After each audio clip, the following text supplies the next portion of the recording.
and welcome back to the 21 Convention 2019 of Orlando, Florida, 18th edition of our event, final of the decade and of the year. Our next speaker is a former professional heavyweight boxer, fighter, and athlete, a powerful chess enthusiast, and holds a master's in physics. He also produces the Twitter's most savage crackhead tweets. Without further ado, please let me welcome to the stage, Latimore. Welcome back, sir.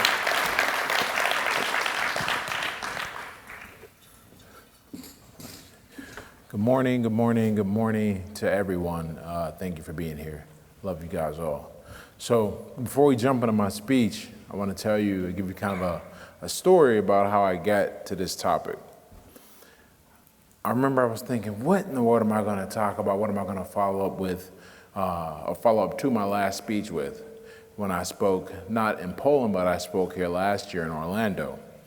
And it was really bugging me. And then I had this brilliant idea that I got when I was hanging out in Poland and I was seeing all these white girls with long hair and thin waists. I was like, why don't I talk about the future of the intersexual market from what we learned in Black America? And I started working on that, and it was a really cool topic. I was like, yeah, this is gonna be dope, man. And I started working on it. I was like, man, it really got dark, man. It really got heavy, really quick. And I was like, man, maybe I don't want to talk about this. I started out with like an analogy to the Tuskegee experiments. Anyone who knows about that, it was gonna probably depress you. Not a good way to start the day. So I kind of shelved that one, and I didn't know where to go. And then I said, you know what? Let me just do what I know. Let me talk about red pill stuff. Love red pill stuff. Kind of visible face. I can get away with saying some stuff. It'll be cool. And I started putting that together, and then I realized it was really safe and really kind of cliched. And I didn't want to do that either. So I just let that sit too. I put the slides together, I came up with it, it was working out okay, but didn't want to go with it. And then I'm unpacking up to move. And I bought this Matrix collection of DVDs like 2 years ago. I actually went out to buy the DVD. I just wanted to see the Matrix, man. I'm like a slow adapter. Instead of streaming it, I went and tried to buy the DVD. And the guy's like, we don't have the DVD, but we got this collection set. And it had all 7 of the Matrix movies. There's 7 of them, you know, stuff that wasn't released, plus a bobblehead, man. I couldn't pass it up, and it was only $20. So I took it, and it sat there for 2 years, didn't watch any of it. And then finally I said, let me watch this before I get rid of it, and so I can move without carrying it. And I started watching, and I said, wow. Like, it's the first time I've seen a movie in like 6, 7 years, maybe longer than that. And I said, there is a lot of stuff in here that's really relevant, and it ties a lot of what I've been thinking about and really wanted to say and express to guys to really be useful to them. And so that's where this topic came from. The Matrix, the red pill, and the game. The game, not the game as you'll see that everyone's familiar with when we're talking about, you know, going out and meeting girls and picking up women and all that good stuff. No, there's an even bigger game we're all playing. So let's jump right into this. The basic idea of the red pill. A little refresher for you guys. The red pill is the idea that there's one way society wants you to think things work, but the reality is far different. You take the red pill not so much when you accept the new way, but when you accept that the old way is false. Everyone has some event in their life that brought them here or put them on a path to where they're familiar with the content out there. For a lot of us, it's our experience in the dating market when we discover, you know, for example, cliches, buy flowers, pay for dates, be a nice guy. Doesn't work. That's what we've been told. That's what society wants us to think. And then we see it works another way. You know, you get red pill through your relationship experience. Some of us through the legal system. And you are shocked. And one of my favorite quotes is that justice is a middle class concept. The poor know different and the rich know different. But for different reasons. And some of us have a run-in with the law and we get red-pilled about the way the legal system works or the way hiring works, you know, where you get a job because you know somebody. All the good jobs are never advertised. You get them because you know someone, right? But we're all exposed one way or the other to the general idea that things are not as they seem. And from that, we see how it works in everywhere else. And that's what, our moment. We take the red pill, and then you go through the stages, man, you get mad. Why is it so unfair? Why is it like this? And then you accept it, and then you can do nothing about it. And then you start to put it to your advantage, and you go, okay, I'm no longer angry. It's just how things work. That's a basic, condensed version of, our kind of stages of red pill awareness and development. But that is our basic idea here. It's key that you remember that. You take that pill one day. And the matrix, what is the matrix? I'm not going to go through all that long quote. You guys can read it if you can see it, but if not, the basic idea is if you've ever seen the movie and there's that scene where Morpheus is explaining to Neo what the matrix is, and he's letting him know that it's all around you. It's everywhere you look, every person you talk to, everything you breathe in, everything that is put out to influence your mind in one way or the other.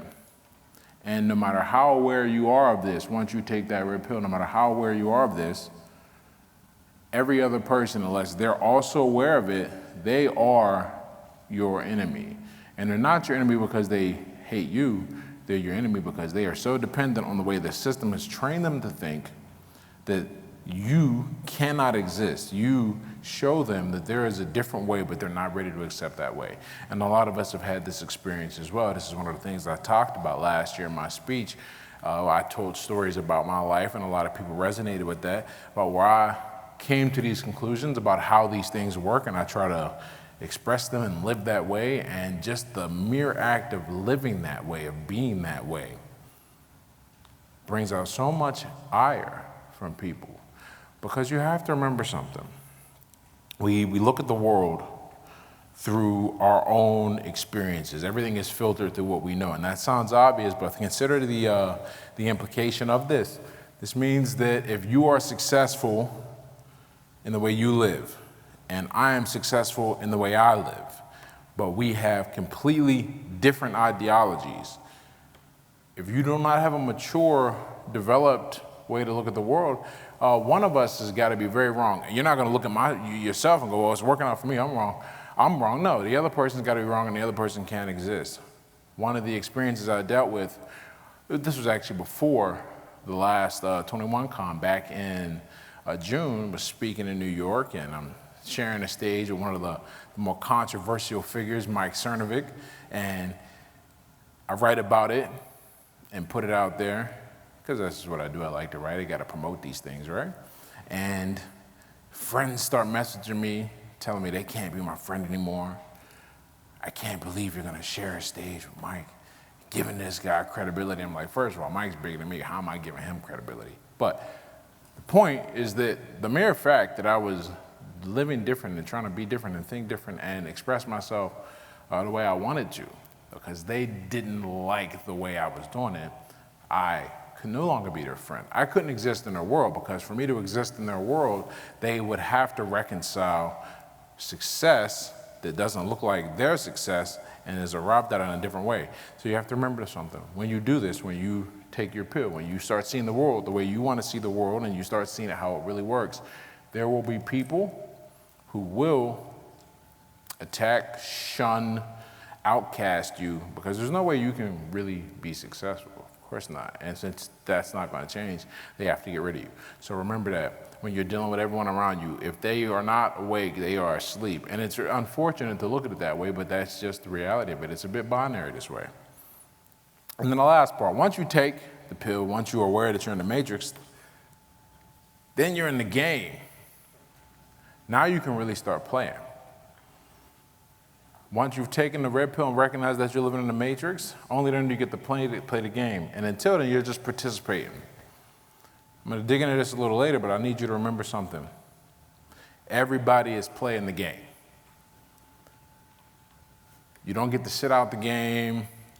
You can't take some plays off. You can't say, all right, that's it, go home. No, you're in it. And you either are actively making moves, or you on the sideline, or you're just a participant. But one way or the other, you're in this game and you're playing it. And we're going to dig more into that game, what the rules of that game are, and how to win that game. So what exactly is that game? I love that meme, by the way. The NPC meme. I don't know if you guys can see what some of these things are. There's our God resisting, and everyone's saying, why are you so angry, Nazi? And your children need to be aborted. Your nation needs replacement. This is natural. Your sons need hormone therapy. And when I found this meme, by the way, when I was putting this speech together, that case had not happened in Texas, where the father was told that he's got to give his son the hormone therapy. And so I looked back at this when I was putting together, like, wow, it happens. I'm just putting things together, kind of a flavor to make a point. But the reality starts to reflect art, and that is a very dark path we're going down. But this game is a game of influence. That's what everyone is playing for. They're playing for your mind. They're playing to get you to think a certain way, to get you to believe certain things, to accept certain things as fact. Because once you accept these things, you don't have to be forced to do something. No one has to force you to eat like garbage if you believe the garbage is good for you. No one has to force you to be subservient and to lay down if you believe that's the best way to do it. So instead of trying to move you by force, and I really believe that in this country and many countries, most of us would severely resist someone trying to forcefully make us do a thing. The next best thing they have to do, they have to get you to think a certain way. They have to change what you believe. They have to make you see the world one way. They have to keep you plugged in. They have to keep you as a participant in the game and not a player. Now, once you start playing the game, there's only two outcomes. You win or you lose. But the mere fact that you're playing this, you're not really going to lose anyway. A lot of people think there's a third option. To go back in. But can you really go back in? Oh, before we get to that, I forgot there are some examples that I brought up of things that they are trying to get you to think. That dad bod meme just keeps coming up, and it is hilarious to me because I feel like I'm in all of these things I found, I feel like I'm in a psyop a lot of times where I'm looking and I go, this is just not accurate. No one in their right mind would think these things are true, or if you do think they're true, they're false, present an argument. Let's approach these things rationally, but it appears that rational thought has gone the way of the dinosaurs, certainly with the majority of people who exist on the internet and write these things. So we're trying to be told that dad bods are attractive, or that there's this gender pay gap across. You take two people and compare the exact same work, and we're being told that is a thing, a gap, and we know that really they work the math out a certain way to make a certain point, and you bring these things up, and it blows your mind. I remember, I watch TV, right? Everyone watches a little TV, and I remember I was a really big fan when he first started. I was a really big fan of John Oliver. And he made me laugh, he made some good points, he explored some cool things. I learned some stuff watching John Oliver. And then John Oliver did a segment on the wage gap. And I'm looking at this and I was like, wow, this is crazy. Here's a guy that is intelligent and has this influence and platform. And I don't have a feeling about it either way. I just look at the numbers and I'm like, all you have to, and there were so many talking points, the NPC talking points, they were just regurgitated. The difference is it was regurgitated via an audience of over 10 million people in prime time. It's not the same as when we sit here and we tell you the truth, and at best, 200 people in the room and maybe 100,000 people watch my speech on YouTube, and beyond my little D-list celebrity status on the internet, no one really knows who I am. But when you have the big celebrities and they espouse these things and they present the math that is not accurate, and that has a real influential effect. And that is the game that's being played. You either accept that and you stay plugged in, or you resist it and you spark the ire of everyone else who believes it. We feel that a lot. I feel like everyone in this room has experienced the isolation that comes with the way we think and live and believe. Women find men who do housework sexy. I thought this was interesting because this is still out there, right? But now there's some kickback. I was just looking at this morning, and finally someone was like, and it was on the Daily Mail, so I guess that's, credible enough in terms of widespread influence. And now they're saying, guys who do more chores are getting less sex. And I'm like, okay, well, we knew that, so where's the switch coming from, right? And then, because not all examples are intersexual, you can be red-pilled about almost anything. It's just, there are rules within that particular subcategory or niche. The burned areas of the Amazon could take centuries to recover. And I remember I'm looking at people talk about the forest fires, and me being the rational person that I am, I said, well, I don't know anything about the Amazon. So let me go Google this, let me research, let me educate myself. Before I have a reaction, this is what most people don't do. They're plugged in, and they just go with what the Matrix says. And I look, and you know what I found out? I found out that this is a relatively tame year for forest fires. And forest fires happen all the time in the Amazon. And they, for whatever, I don't know the agenda or the politics behind it, but I do know that whenever a lie is presented so powerfully and there's so much energy put into making sure that people understand and believe and pay attention to it, I know that there's something that they want us to think, want us to believe. There's some way they want us to move that's going to influence everyone. And influence everyone's decisions in a way that is going to make it easier for us to lay down and be able to move over. We see these things. I could have pulled up other examples. Just thinking off the top of my head right now, I remember looking at the whole, the kid that I guess got in the face of the Indian guy up there in Washington with the Trump hat on, and they broke it down, but the breakdown doesn't get any play or any attention because the breakdown is not popular. The breakdown doesn't fuel a narrative, and whatever that, that narrative is, they're trying to get you to go along with it. Now, before I was interrupted by the examples that I put up, I was talking about, can you really go back? I told you guys I watched The Matrix, man. There's some just brilliant stuff in there, and one of my favorite scenes is when Cypher's trying to go back in the Matrix. Now remember, Neo tells him at the beginning, he tells everyone, he says, once you take this pill, that's it, you can't go back. Once you know it, you can't unknow it. You can't go back to believing the nonsense. And what they do in the movie, they have a character that tries to go back into the Matrix. And he's like, once I go back in, I want to be someone famous, and I know this steak isn't real, but I want all that. But here's the thing, right? Once you know this stuff, you can't unknow it. Once you're in the game, you can't check out, man. Oh, what's that line in Hotel California, man? You can check out, but you can't really leave, That's how it is. You can decide to be steamrolled, but you can't get out the game once you're aware of it. Everyone wants to be free until they realize how much it's going to take. That burden, we'll talk more about that burden later, but once you become aware that this world is not friendly to your autonomous ambitions, your ideas of being free, you have no other choice but to be you and to resist and to try to make the best you can out of it. But some people, they want to go back in, and you can't go back in. But the people who want to go back in are most likely not going to take the pill anyway. No. This burden of awareness, you can't throw up the red pill.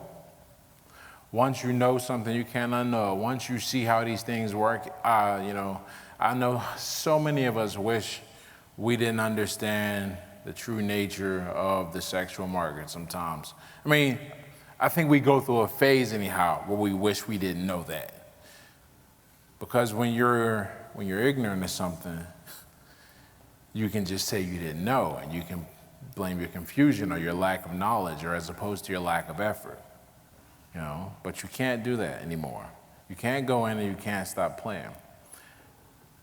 Another quote from that, I am going to read this quote. I don't know if you guys can see it once again back there, but it goes, Cypher, when he's talking to Neo, and Neo is just looking through the Matrix Code with him at night one day, and they're sitting there drinking this kind of moonshine thing.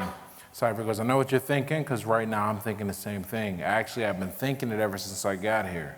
Why, oh why did I take the blue pill? Or why didn't I take the blue pill? Fortunately, we don't meet many people like this in our daily going abouts. In this conference, for example, there's not going to be anyone, at least I really hope so and believe so, that there's not going to be anyone who's like, goodness, goodness, goodness, I wish it was different. We've all accepted that it is what it is, and we're not trying to go back. But what I love about that character is it shows how weak, to do it, he was willing to betray his friends and kill everyone and sell out the entire movement just so he could have it easier and trade it in. And that's something to really think about. Now, how do you win this game? Once you are out of the Matrix, once you've taken that pill, you're now playing the game. For those of you who don't know, that's Biggie, and he's holding the commandments, the song, the 10 crack commandments, and he says at the end, or at the beginning of the song, the quote at the bottom, I've been in this game for years. It made me an animal. There's rules to this shit. I wrote me a manual, a step-by-step booklet for you to get your game on track, not your wig pushed back. And for all you guys not familiar with slang, wig pushed back, eye gets shot in the brain. Right, there you go. But the whole point is, from experience in playing that harsh game and selling drugs, he figured out how to survive. Until he didn't, but different story. Well, wasn't killed selling on, wasn't killed in rat beef, but the whole idea is you figured out there's certain ways to play this game, and there's certain rules you have to abide by if you want to be successful. And we all want to be successful with this game. We don't want to go back. We don't want to deal with or rather, we don't want to succumb to the pressure that comes from this lifestyle, and it comes from accepting that the world is not what it is, because I always say, for example, I get to share my face so that everyone else doesn't have to. That's the cost of doing business.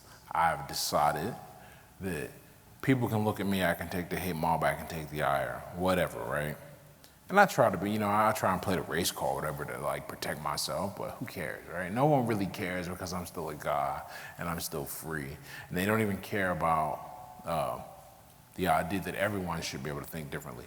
But the point of me bringing that up is that I've decided to play the game to win. And I don't have a choice. And once you step over, once you put your ideas out there, once you put your thoughts out there, once you start living a certain way, it might take a little while if you're not too vocal, or it might happen instantly. But you will eventually have to make a choice, and that choice is going to be to step into the arena to start playing, and I want you to be able to play the game and win the game well.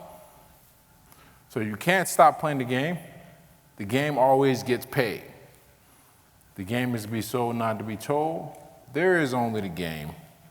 You can't shortcut the game, and you can't cheat the game.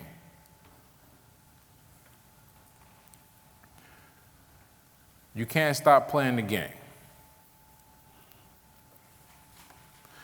I talked about this at the beginning, and now we go a little more in depth into it. Until the day you die, they're going to be fighting to influence you.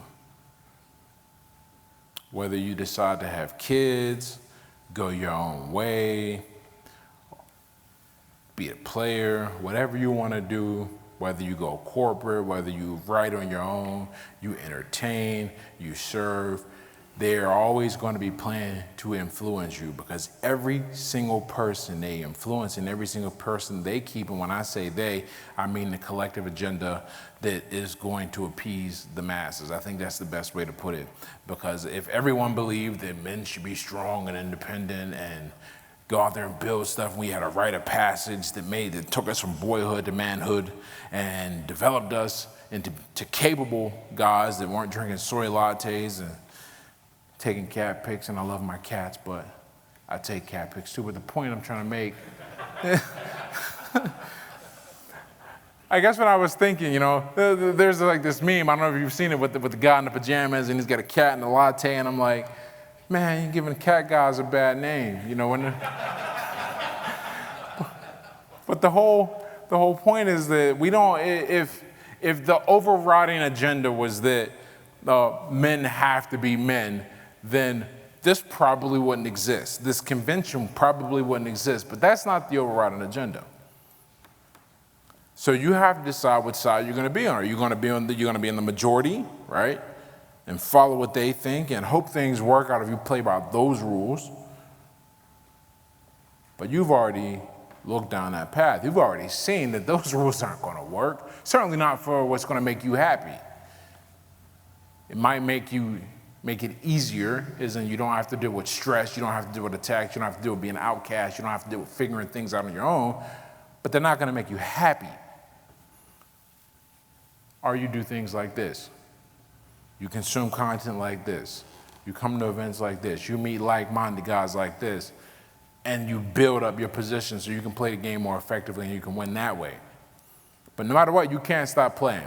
And I don't want you guys to ever think you can stop playing. One of the things that always struck me when I was big into the pickup community, we were just talking about that in the back. You know, everybody, I think a lot of guys, certainly guys that were in their 20s in the 2000s, a lot of us, you know, cut our teeth on the game and pick up, and the David D'Angelo and the Cocky Funny DVD. Some of you guys are like, yeah, and I was in a lair too. And I was like, hey man, not hating. I was part of all that. But one of the things I took from that, this idea, you never are out the sexual marketplace. You know that, like, you have, whether you get married or you have a girl, you always have to play the game. Now, that doesn't mean like you have to, I mean, you still got to game her, but the game in general, you still have to be an attractive guy. You still have to work. You never get to take up, or you never get to let up off the gas pedal. It's the same with your life. So many guys reach a point, and they decide, okay, I've arrived. I've got, you know, my $80,000 a year job. I'm not in terrible shape. And life is good. I got a few guys to watch the game with, and the next thing you know, 10 years goes by and they're having a midlife crisis. And I think that's why we have a midlife crisis. We think we can stop playing the game, and we get that jolt, man. The game is still going on, and we're out of it, and we're paying for it. So I don't want you guys to ever stop playing the game, because you can't really stop playing the game. The game always gets paid. You guys might not guess it. I'm a big anime fan. You're gonna laugh at me, wow. But in Full Metal Alchemist, they've got the 3 rules of alchemy. And the first law is the law of equivalent exchange. Humankind cannot gain anything first without giving up something in return. To obtain something of equal value, something of equal value must be lost. The game always gets paid. What do I mean by that? And how does that quote reflect that? You know that to be strong and to resist the forces of society, you need to be financially stable. You need to be healthy. You need to have a strong network of like-minded individuals. And those things aren't free, they take work. No one just gets to show up at the dinner table. We might kick you some scraps every now and then, but if you want to sit down, if you want to dine with us, if you want to feast with kings, well, we want to see what you've been working on. We want to see what you've been doing to earn a spot. We want you to earn your own spot. We want you to host a dinner one day. We don't want, the same people can't always host the dinner. We're going to die one day, and we need people to take the place, our place. Some guys here are learning, some guys are here late to the game, but no matter what, you're here because you recognize that once you're in the game, you got to give something up to get better at it. You got to put the hours in. You got to put the hours in, you got to put the effort in, you got to put the time in, because all it is to make sure that you can resist.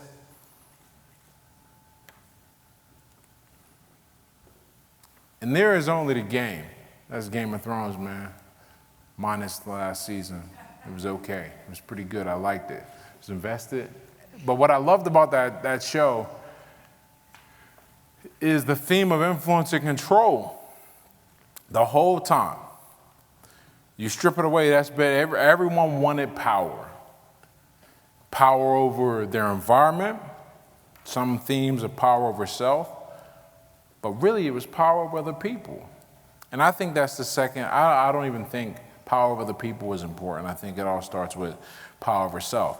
But a lot of your, and I'll put this in air quotes, enemies, people not on your side, they want power and control over you. The only way you can resist that is to have power and control over yourself. And you cannot abdicate that power.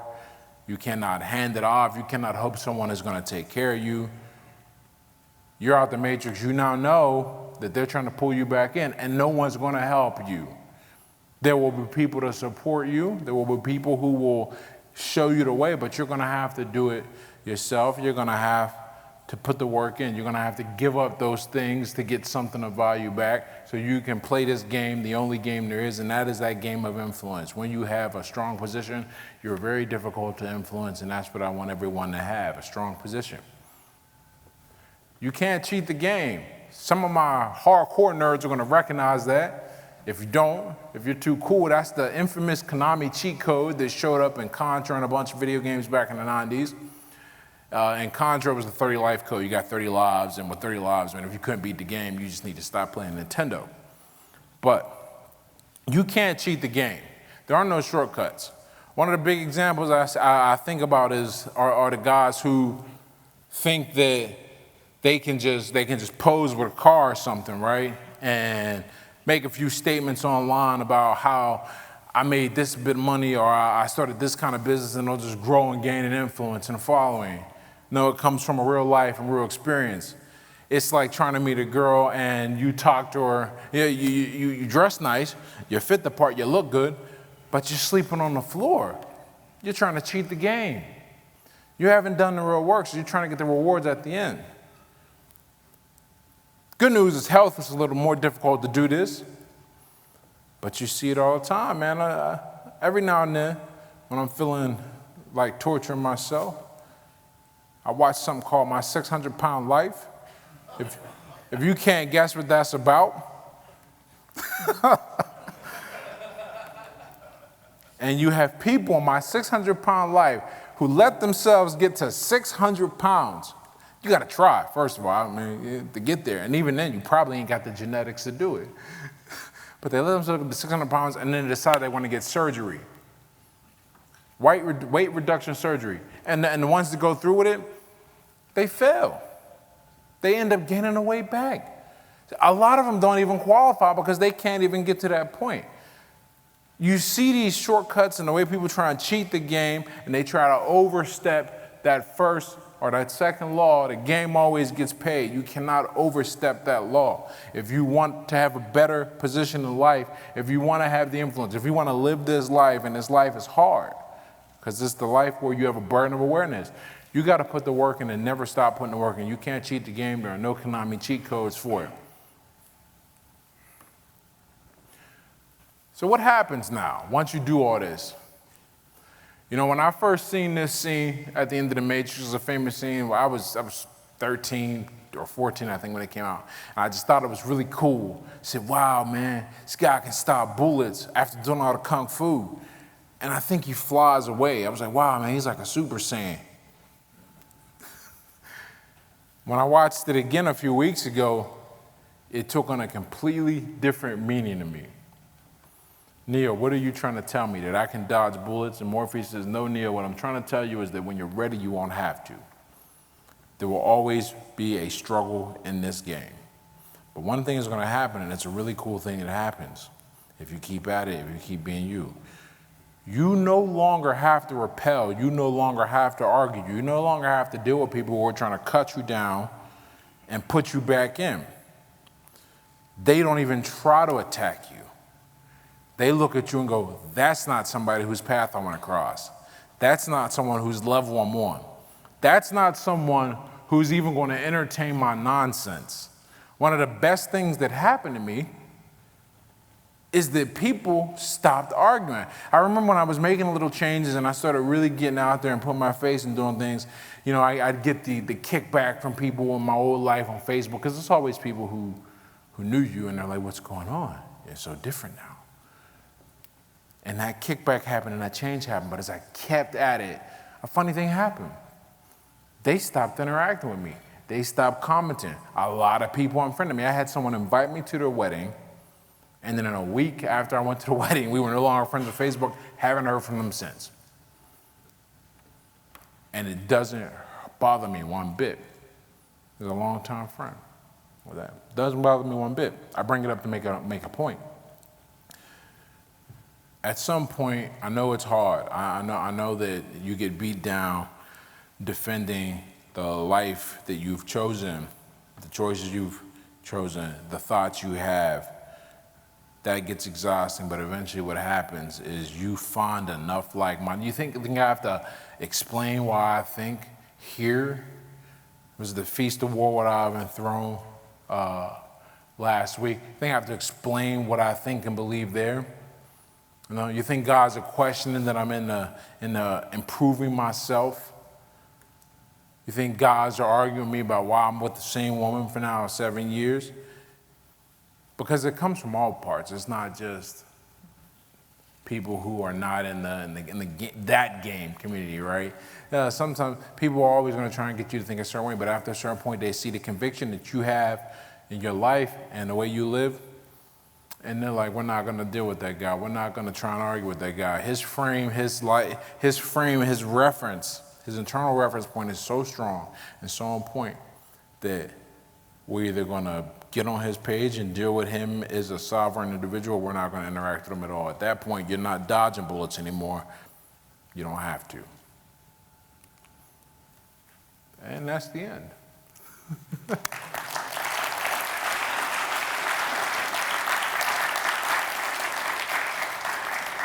I left some time for questions. Line up if you have any.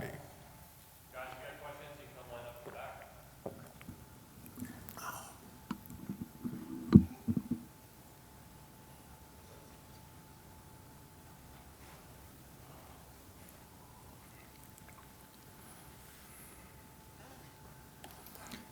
Testing, testing. Can you hear me? I can hear you. Awesome. Ed, thank you so much for that speech. That was great. Hey, thanks for listening, man. There was a quote that really spoke to me. To obtain something of equal value, something must be lost. I'm in sales right now. I'm in car sales currently, and I'm doing about average production per month, but I'm living a good lifestyle outside of that. I'm lifting weights, I'm looking good, I'm, going out with women, I'm enjoying myself, but I know I could do better. I'm happy, but I'm not satisfied. How do I know what price to pay so I can go ahead and pay it, but still live a great lifestyle? So what you're talking about is optimization, or at least that's how I'm interpreting it. Because you're not struggling, you're not at a rock bottom point, Yeah. but you think and you believe you can do more. You're not content. Here's what I'll say to you to that. When you are not content, the discontent is going to drive you automatically, right? I can't make you more ambitious. There's no cheat code for that, right? But what I can say is that, or what works for me a lot of times, no life is perfect. If you always are looking at what you enjoy, what is good about it, then you don't have any reason to change. I mean, if I wake up every day and I see how sunny it is and I focus on and I'm a really big gratitude, positivity, motivation kind of dude. It has its place when things are going well and I'm like, let me coast and let me keep myself from feeling down about something. But if I'm trying to go to the next level, I got to look at, okay, this is not on point. This is not what I know I can do. We'll use body fat, for example, because that's just the last thing I was working on. If I run the whole DEXA scan and I come back at 14%, at 34 years old, that is fantastic, period. And if I take that attitude, why would I work harder, right?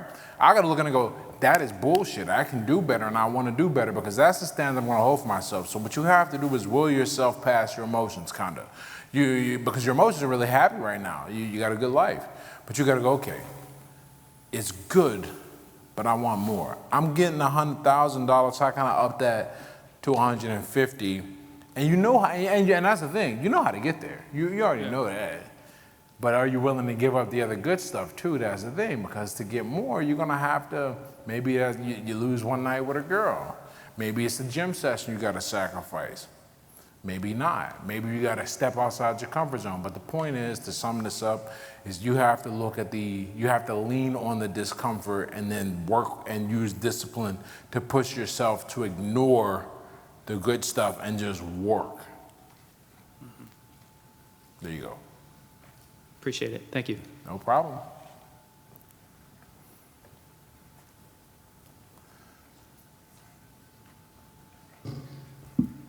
Hey, I appreciate your speech as well. Hey, thanks, man. So here's kind of my question, crossroads.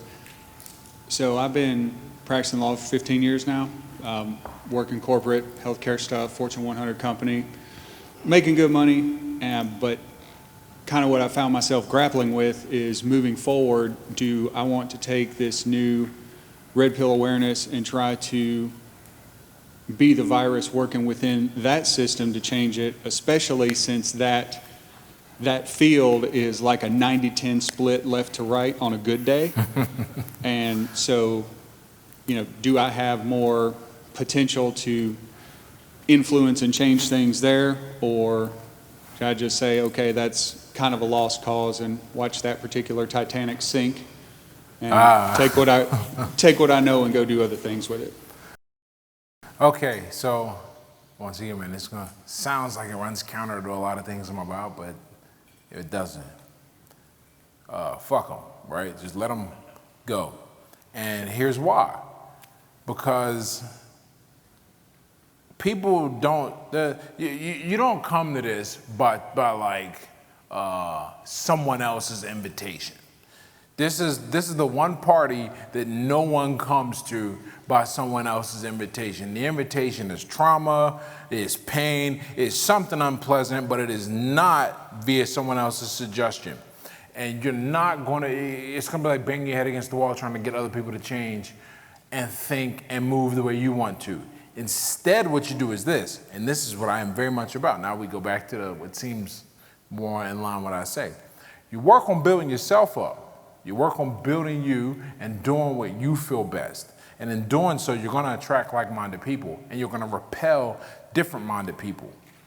And in that way, look, some institutions, by the very nature of how they exist and the alignment they have with capitalism, they are not going, that change ain't never gonna happen. You think all of a sudden Hollywood is gonna go red? No, it's gonna go right. That ain't happening. But we're not trying to change Hollywood. We're trying to build a life that we're proud of and that we enjoy. And when you do that, you don't care about the law firm. The law firm can't touch you. The law firm can't argue with you. They're bullets you don't have to dodge anymore. And if you decide, then you're gonna feel comfortable and confident to leave that and do something else. Maybe and there's always somebody who thinks like you, or at least close enough to where you're gonna feel comfortable. You find those people. But to answer your question directly, there is nothing you can do to change such a large structure just with your, on your own like that. The best thing you can do is work on yourself, your thing, and then as that happens, as that change happens, you're naturally gonna feel the urge. Maybe you'll feel pulled to stay, maybe you will wanna leave, but either way, you're gonna follow what's true to you and you're gonna be happy. Because at the end of the day, man, you're gonna die, and you don't wanna die thinking about all this energy you put into changing a thing that didn't change anyway. Instead, you can really improve your life quite a few notches, and your internal state, contentment, happiness, whatever all that new age jargon is, but how you feel about yourself, you can do something about that for sure. Thanks, man. Thank Great you. stuff. Thanks.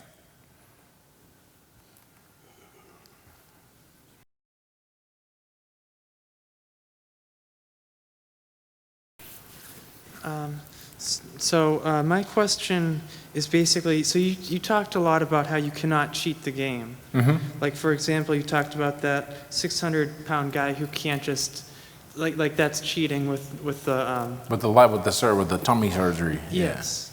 So with that being said, how do you know kind of like what to kind of work on to like fix it? Like would you recommend more like experience as a good teacher of something, or like kind of going through the internet? Like, how do you kind of know what to kind of change to like to get the outcome that you want? Okay, so there's a really simple kind of, I guess, heuristic or set of guidelines. Your health, your wealth, and your relationships, your money, your body, how you feel, and your connection with other people. Those are the three pillars that a happy life is built on.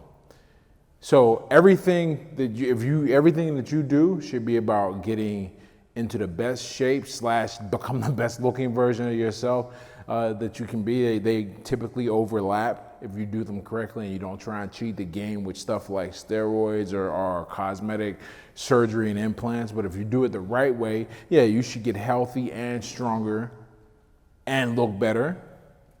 You focus on building relationships with men, right? Find your brotherhood like here, and also figure out however you work, man. Look, not everybody's gonna be built like me and want a girl. Not everyone's gonna be built like Pat and they're gonna get married or something. Some guys, man, they're gonna be happy just living the field life, man. Figure out what that is for you. And maybe there's some iterations, man. You go through one phase, you straight hedonistic, man. The other phase, you tied down for 5 years. Who knows? But figure out what it is for you that makes you happiest, and then get your money game right. Because look, at the end of the day, if you don't have money, you're gonna be a slave to someone that does have money, and they're gonna use you to further their agenda. That's one of the ways they keep people trapped, man.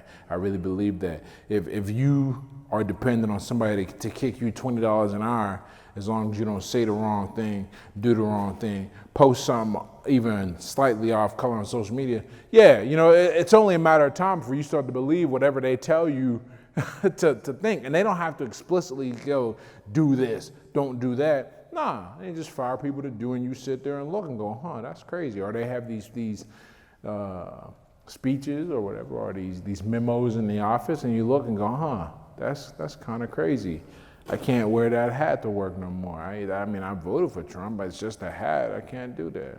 All right. So to sum it up, get your health correct, and you never stop working on these. You can always make a relationship. You can always better and deeper. You can always make yourself healthier and stronger. You can always make sure that your finances are improving. You do that and you'll be free. You won't be, that's the practical application of the analogy that I use. That's how you get to the point where you're really dodging bullets, to have those three things in order, and then you can decide how you want to think and how you want to move. Thank you. No problem, man. That's all the time we have, guys. Oh, let me get on there. That's all the time we have. Give it up one more time for our Latimore. Thank you.